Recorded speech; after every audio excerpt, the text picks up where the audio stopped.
Thank you for joining us as we continue the war on. Welcome to Last Week Tonight. Thank you so much for joining us. I'm John Oliver. I am Samantha Bee. Thank you so much. My gosh. Welcome to Full Frontal. And live from New York, it's Saturday night. Here's a great show tonight. Ladies and gentlemen, welcome to the Late Show. Welcome to KVHS News. Thank you for tuning in. I'm Dylan Chickerell. Today in America, the influence of late-night comedy has become an important discussion. This is a result of the constant criticism set by Trump and his administration on major news networks, often alienating them as liberal or fake news. Thus, the new role of these late-night comedians and political satirists have been examined by media outlets like The Atlantic, The Guardian, Vanity Fair, The New York Times, Vulture, The Washington Post, Fox News, Vox, and several other media networks, introducing important questions like, are the news networks and journalism failing at their duty to inform the public? And are these comedy shows taking their new responsibility seriously? First, a little background of modern-day satire and political comedy. This phenomenon of comedians being enabled to take on the news while the networks are under siege would not be achievable without the groundwork laid by their precursors, such as Saturday Night Live, Jane, you ignorant slut. The Daily Show with Jon Stewart, Dear, you know what I mean? Shooting! There is no shooting of people! There is no shooting of...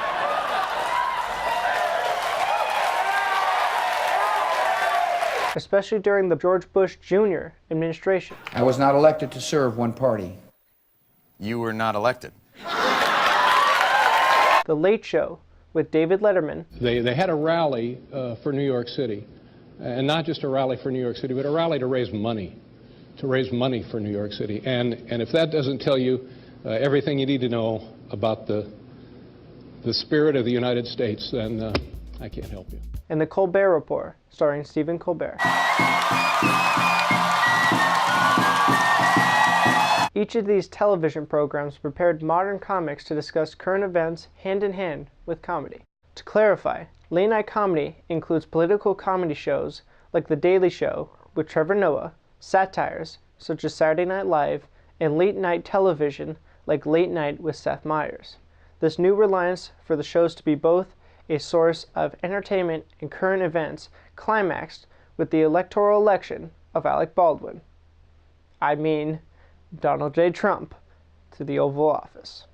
I would like you now to give a real tonight welcome to Senator from Massachusetts, Mr. John Kennedy.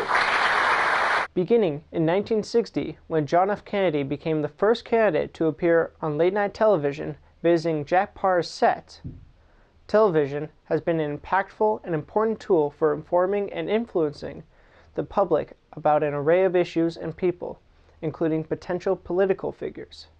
Bill Clinton's 1992 appearance on the Arsenio Hall show, playing his saxophone, began the process of late-night television hosts having the power to normalize candidates. For example, Jimmy Fallon on The Tonight Show was criticized by David Letterman and John Lovett, a former speechwriter for Barack Obama, for taking it soft when he interviewed Trump as the Republican nominee.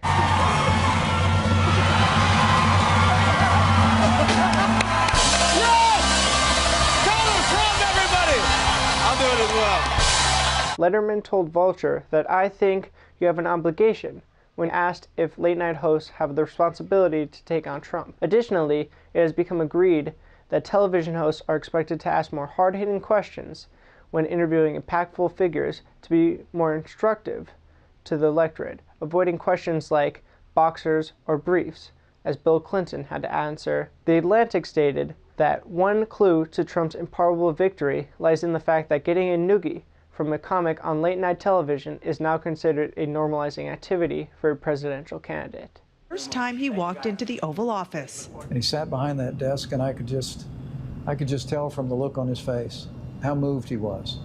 Yeah, I think that look you saw on Trump's face was him going, oh, this joke went way too far.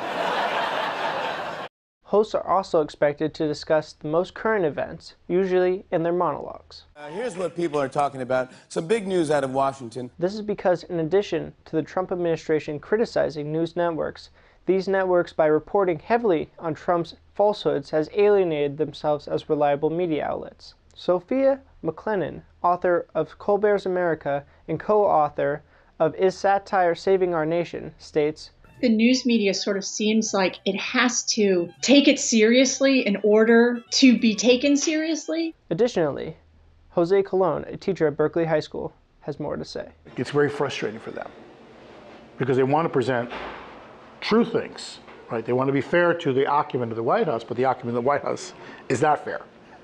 Basically, although it would seem reasonable to follow all of Trump's baseless accusations, lies, and misdirections, it is, as McLennan says, more informative to the public for them to investigate the truth.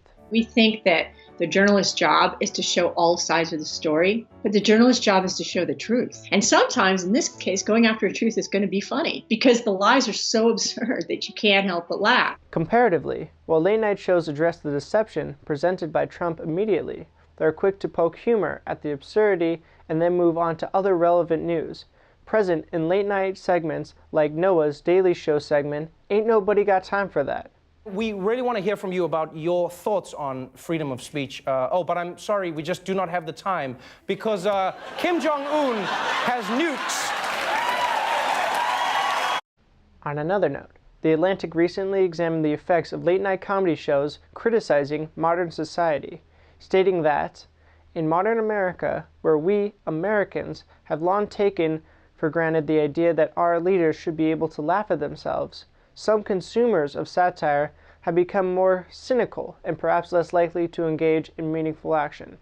A 2006 paper called The Sense of Comedy-Fueled Apathy, The Daily Show Effect. This result of decreased action may seem unlikely, however, jokes have been analyzed in Nazi Germany to have aided in Hitler's dictatorship, providing ordinary Germans with both catharsis and a distraction from the fact that he was as monstrous as he was. Additionally, the Soviet Union saw satire as a societal release valve, worth opening whenever internal pressure began to build. The country's most prominent satirical publication, Krokodil, was published by the Communist Party itself. Because of this, late-night shows need to become aware that their shows are an unintended but powerful form of propaganda for conservatives, since when Republicans see mocking jokes at their expense by those of Trevor Noah, Stephen Colbert, or Samantha Bee, they don't just see a handful of comics, but their networks. They see HBO, Comedy Central, TBS, ABC, CBS, and NBC. In other words, Republicans see exactly what Donald Trump insists upon, that every media outlet, not outright conservative, is after them.